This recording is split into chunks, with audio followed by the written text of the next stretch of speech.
So na young concern for Fromo na Grumachip compound no assume additional war Clabo Cope any Abotoase Reproductive and Child Health Unit ni na wo biakoye mensinimo timantemu no eno so adane o fidie edan na esi ho se chip compound na enye na obi akọ kwa akọhwe no ho yade nti wo mo strempenifo so wo mmra emesiesi ho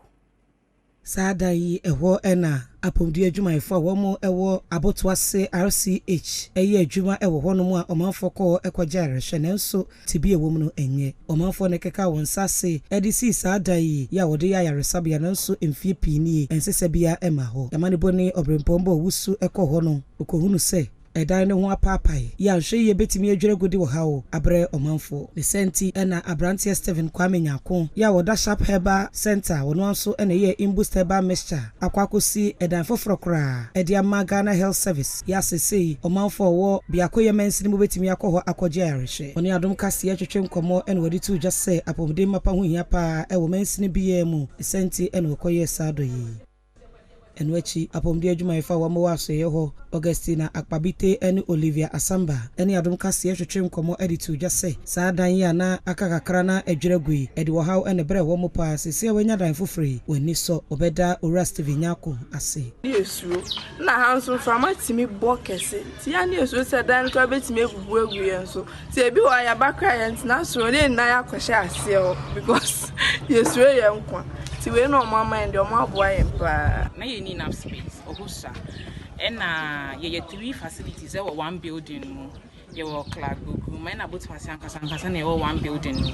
and by should be very one even people from the overbank no background not or choky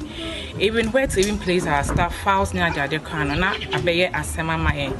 so like we were very happy I yet saying Kasee BBC was going on that would benefit not just us but the community as a whole.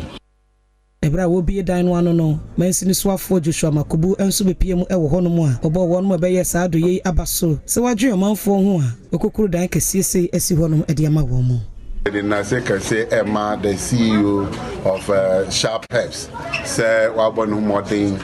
Say we are suffering in our days, Kasama ye day. Now so e was sa or how moon crown or no what me to that to who say or besi sa facility e de ama tapa Abotoase any the surrounding community send a beya ye na pomode mo ebe den e besisa onyankopon ko so no nsa na adwuma na mesre say ye na ya be hia mo ha na the men and women of Oti region both in and outside no ye be sua afri no ho na kakra ye so ya boy abra a ya anya no ye mbrefie na embe boa